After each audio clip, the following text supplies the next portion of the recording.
container home living off grid, making it through the winter. This is my first year.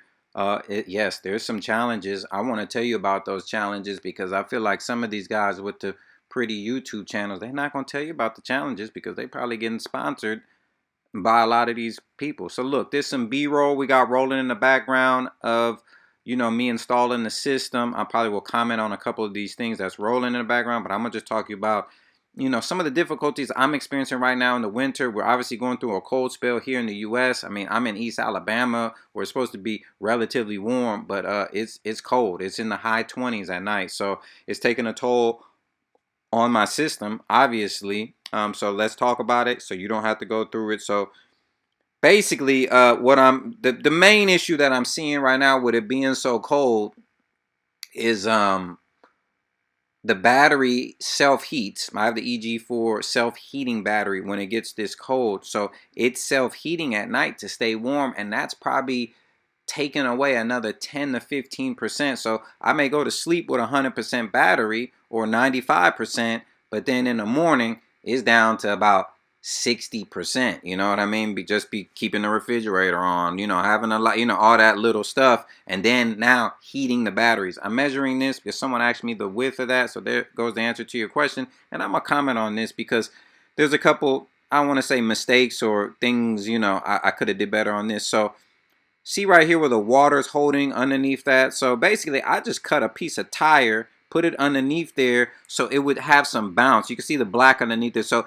it would still have a little bounce in play. I didn't want that solar panel to be rigid on there where I had no bounce, because when you walk on the top of the container, it has to give and take. So no, that is not leaking into the container, but yes, some of that water is accumulating on top of the container. And what I should have did is I should have put the treads of the tire face down so the water could have went through and slid through and freely get through the container. So just a little note, but that's how I secured mine to the top of the container. I'm not saying it's the best way. It definitely isn't. It's just how I wanted to do it at the time and what I had. So I just want to comment on that because you're probably wondering why I'm showing that, and that's why I'm showing that, to let you know. And then I just want you guys to see, just to set up everything attached to the container from the top of the roof. So yeah, basically my biggest issue right now is keeping the battery up. So what I'm going to have to do is, obviously, probably in the future, probably by next winter, I'm probably going to have to buy an additional battery. So I have two batteries because there's two problems. The cold is killing the battery, and then after, if you have 2 days of straight rain with clouds, the battery's down to like 30% because it's not getting enough. Even with the bifacial solar panels and the container painted white, it's still not getting enough power on the rainy days. So I'm gonna have to get another battery like that probably next year to help get me through turbulent times as such.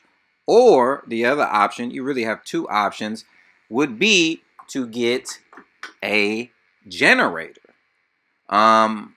There's ups and downs, obviously, to getting a generator. I have it here on the spreadsheet because I want to talk about the numbers in full. So let's talk about it. So basically, with my setup now, like I was telling you guys, I'm about at 11,000, 11,500. To get an additional battery will be another 4,000 if I want to get the same battery I already have now. So that will get me at the number at the bottom to about $15,000 for this setup. And mind you, I have a electric hot water tank. If I had a gas hot water tank, I think I would still need another battery, especially if you get 3 days of straight rain and cloudiness, definitely. But having a gas hot water tank would definitely help. But to me, it's not a deal breaker, and I wanted a low boy water tank to fit underneath my countertop. So to me, it's not. I'm not complaining about the hot water tank, but I'm just trying to put it in your mind. So basically, that's where we would be at with an additional battery. My whole setup would be about $15,000 for material only, because I do my own installation. I know how to install everything. So if you need to have someone to install it, this number is probably going to double easily. I'm going to get a new battery because I live in the South. If you live on the West Coast, I grew up in California, Northern California, where it will rain for a week straight and it's straight cloudy. I think you would have to go with the generator option, because even having two batteries, I don't think you would make it through a week worth of rain. If you live in Washington State and Oregon and places as such where it just rain, cloudy it's multiple days, you're mostly gonna have to go with the generator option, and the generator is probably gonna cost you.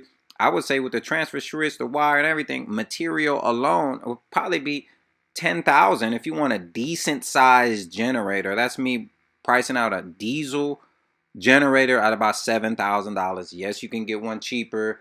But yeah, other thing with generator, you have to keep in fact the noise, how close you live to your neighbors. Do you want to listen to noise? Do I need to put a noise blocking wall up or something? So those are other things to consider. And also the labor, if you don't know how to do it, the price can get pretty hefty. So you would be at 21,000 with one battery, lithium battery, and with this and we're talking about an automatic. The generator comes on automatically. We're not talking about a generator where where it's 20 degrees and you got to go outside and start it to crank up the battery. I'm not doing that, but to each his own.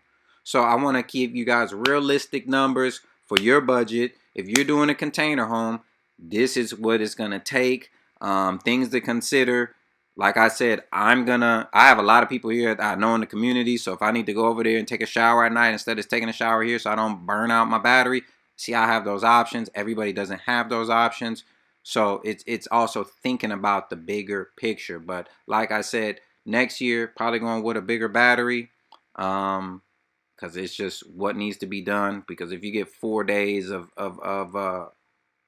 overcast, that battery's going to be gone. So things to think about. Indigenous living here. I appreciate all the comments. Everybody, just inquiring about everything, and hopefully I answered everyone's questions.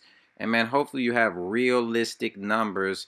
And keep in mind, you guys, you probably could do this for a little cheaper because there's other equipment out there for cheaper and stuff. I just like the EG4, like I've stated before, because I'm installing it and it's easy for me to install. So that's just my preference. So I'd rather pay a little more to have a quicker install than pay less on material and then may have a longer install period. So all these things, keep it in mind.